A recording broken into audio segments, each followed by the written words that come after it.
Bonjour à toutes et à tous et bienvenue sur la chaîne Tekendo. Aujourd'hui, nous allons voir ce que donne le fameux Hitman 3 sorti ce 20 janvier sur toutes les plateformes et notamment sur Nintendo Switch en version cloud.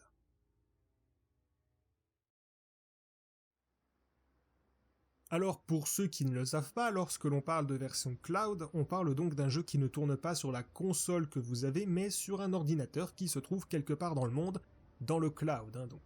Pour vulgariser un peu, c'est comme si votre console se trouvait à Paris et que vous ne disposiez que d'un écran et d'une manette devant vous, au beau milieu des Alpes, avec une connexion internet adéquate, évidemment. Et on va revenir sur ce point un petit peu plus tard.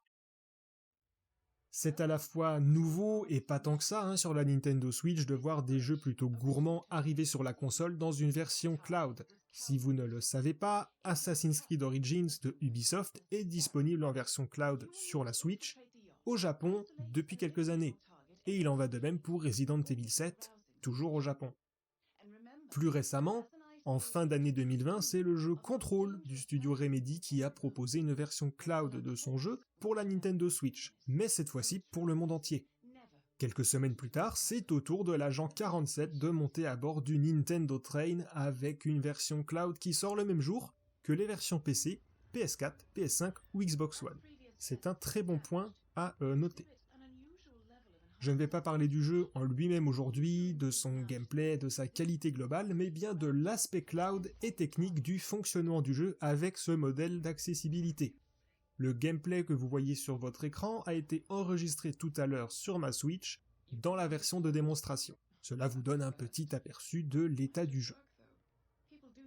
Alors il faut savoir que ma connexion internet n'est pas la plus optimale au monde. En voici donc sa configuration. On est sur 45 mégabits par seconde en débit descendant, donc de ce côté-là ça va plutôt bien, je n'ai pas trop à me plaindre. Et ensuite, au niveau du débit montant, on est entre 9 et 11 mégabits par seconde, le tout sur une connexion en VDSL 2. Je ne suis donc pas fibré et ma Switch était connectée en Wi-Fi à environ une vingtaine de mètres de ma Freebox. À savoir qu'on est sur un étage de différence également. Hitman 3 est accessible dans le Nintendo eShop depuis lequel vous installez une légère application qui vous permet ensuite de vous connecter au serveur, tout comme pour Control. Une fois lancée, l'application vous laisse deux possibilités. Accéder à une démonstration de 10 minutes de gameplay, ou acheter ou accéder au jeu complet si vous l'avez déjà acheté. Il faut savoir également que la version de démonstration semble être pouvoir refaite indéfiniment selon vos besoins. J'ai pu la réaliser 5 fois de suite lorsque j'ai enregistré ma Switch pour voir un petit peu si je pouvais aller plus loin en jouant plus vite, ce qui est le cas. Contrairement à Control, Hitman 3 ne semble pas disposer d'un choix au niveau de la configuration de jeu.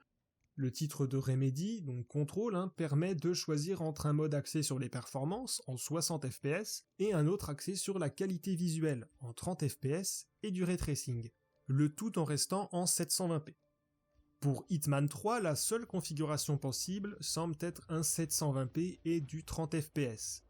Également, en jeu directement, il n'y a pas d'option graphique spécifique dans Hitman 3. La seule possibilité est un changement du niveau gamma pour la luminosité du jeu. Que ce soit sur l'un ou l'autre des deux titres, je n'ai rencontré aucun problème de performance ou de stabilité, ce qui est un très bon point. Les serveurs derrière ce Hitman 3 en cloud semblent également mieux préparés que ceux de Control, n'ayant pas constaté de file d'attente ou d'instabilité d'accès durant mes quelques essais. Il faudra éprouver les services sur une plus longue durée et voir les optimisations qui pourront y être faites dans le futur pour se forger un avis bien définitif, avec une possible arrivée de configuration de jeux supplémentaires. Évidemment, tous ces services en cloud ont pour principal défaut qu'ils dépendent de votre connexion internet. Et on sait tous que, même si la France est globalement bien lotie concernant sa couverture internet, elle dispose encore de grosses zones où seule la DSL est présente, ce qui n'est pas suffisant pour bénéficier d'une expérience correcte. Ajoutons à cela que la réception Wi-Fi de la Nintendo Switch n'est pas de la meilleure qualité possible, on arrive vite à certaines limites.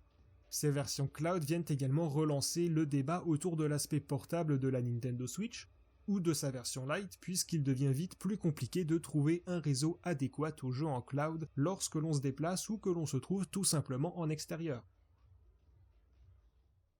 La conclusion de cette vidéo est finalement assez simple, hein. À condition d'avoir une connexion internet en adéquation avec le fait de vouloir jouer en cloud, vous ne rencontrerez, en tout cas pour l'instant, aucun problème pour jouer à Hitman 3 sur votre Nintendo Switch.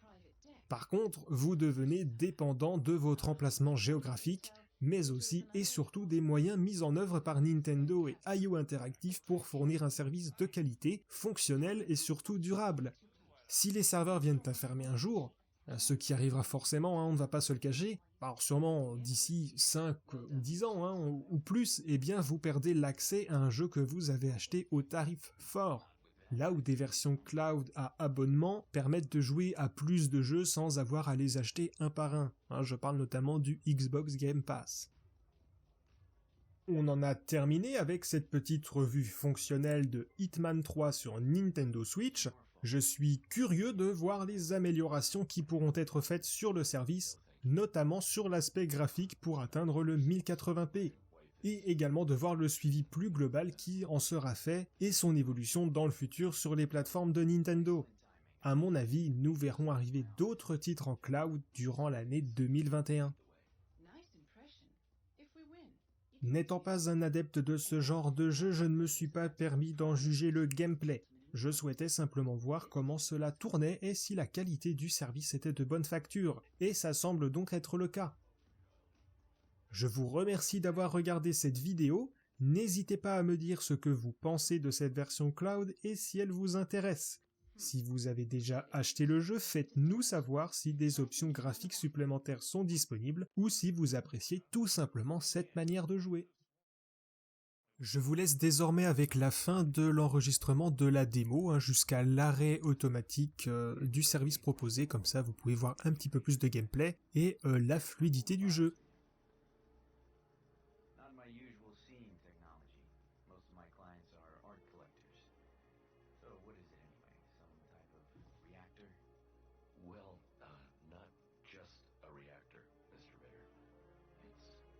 Wait for it.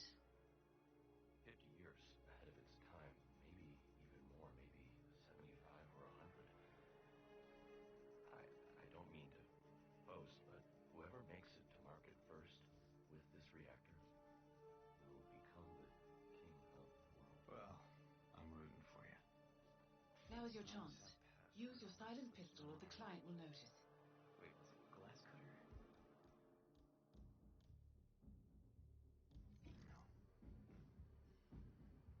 No, but something work-related.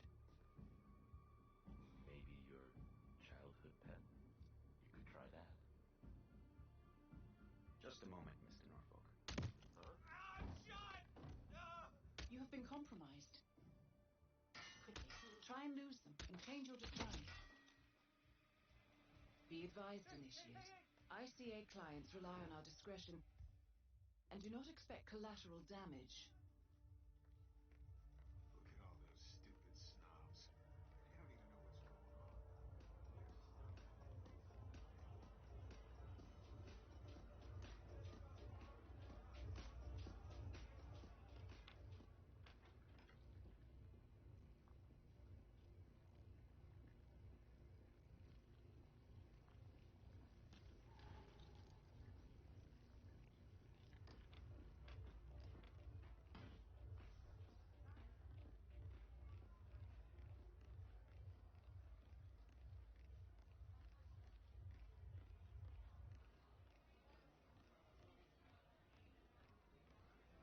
This is gonna be messy if we let the mechanics through here, so, you need to go back.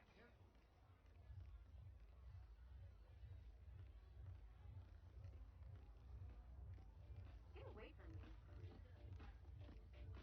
Hello there.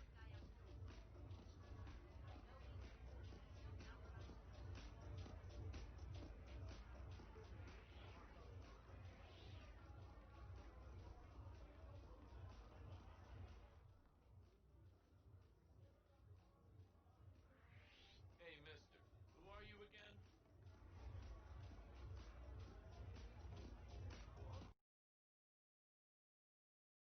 Merci à vous d'avoir regardé cette vidéo, et si celle-ci vous a plu, n'hésitez pas à laisser un petit pouce en l'air, à vous abonner et à activer la petite cloche. À très bientôt!